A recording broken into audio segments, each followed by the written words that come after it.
ആരും വിഷമിക്കൊന്നും വേണ്ട. ഇലക്ഷൻ ഇനിയും 5 കൊല്ലം കഴിയുമ്പോൾ വീണ്ടും വരുമല്ലോ. എനിക്കൊരു വിഷമവുമില്ല. രാഷ്ട്രീയത്തിൽ ഇതൊക്കെ സാധാരണമാണ്.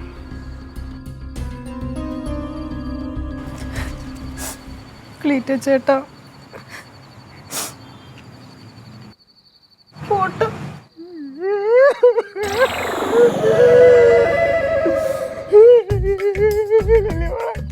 സാരമില്ല, ശത്രുക്കളാണ് ചുറ്റും.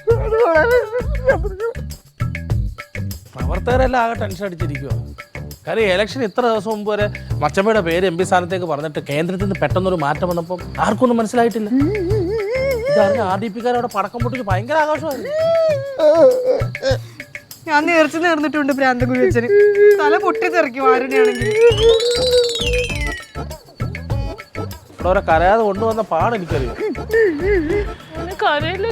നെഞ്ചു പൊടിഞ്ഞു എന്നെ തുടരുത്. ഞാൻ സ്ഥാനാർത്ഥിയായിട്ട് നിൽക്കാൻ പോണെന്ന് പറഞ്ഞപ്പോഴേ ഇവള് പറഞ്ഞതാ തോറ്റാ എന്ത് സംഭവിക്കുമെന്ന്. ഈ നാവെടുത്ത് വളർത്തപ്പോഴേ ഞാൻ വിചാരിച്ചു തോറ്റിട്ട് കളത്തിലിറങ്ങി ഒന്ന് കളിക്കാൻ പോലും പറ്റിയത്. എല്ലാ കാര്യത്തിലും അങ്ങനെ തന്നെയാണ്. ചേച്ചി അഭിപ്രായം പറയും. എന്തായാലും ഭാഗ്യത്തിന് പ്രമാണം വെച്ച് സേട്ടുമാറിയെന്ന് ലക്ഷങ്ങൾ മറിക്കാഞ്ഞ കാര്യമായി. കാര്യം എന്തോ ചെയ്താലോ? പോട്ടെ കാര്യമല്ലേ, സാരമില്ല.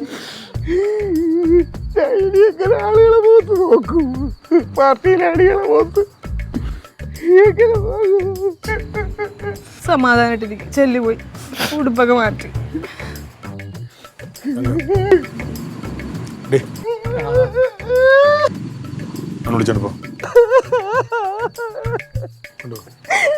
ചെല്ലു കൊണ്ടുപോയി.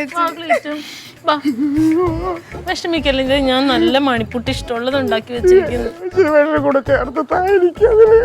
കൈയും കാലം തളർന്നു. വിഷമിക്കാതെ പോ. അയ്യോ എന്നാലും കർത്താവേ എന്നോട് എന്റെ കർത്താവ്, എനിക്കിതൊന്നും കാണാൻ വയ്യ. ഒരു കണക്കിനെല്ലാം നല്ലതെന്ന് കരുതി. എന്ത് നല്ലത്? നെഞ്ച് തകർന്നു പോണ കണ്ടില്ലേ? അവൻ പാവാ, കാണിക്കുന്ന മനക്കട്ടിന്നവനില്ല. അവിടെ പൊട്ടി കരഞ്ഞിട്ടില്ലേ? ഇലക്ഷനിൽ നമുക്ക് അങ്ങനെ തോറ്റുവെങ്കിൽ അവസ്ഥ ആലോചിക്കാണ്. കരയാതെ ഇങ്ങോട്ട് കയറി പോവാൻ പറ്റുമോ?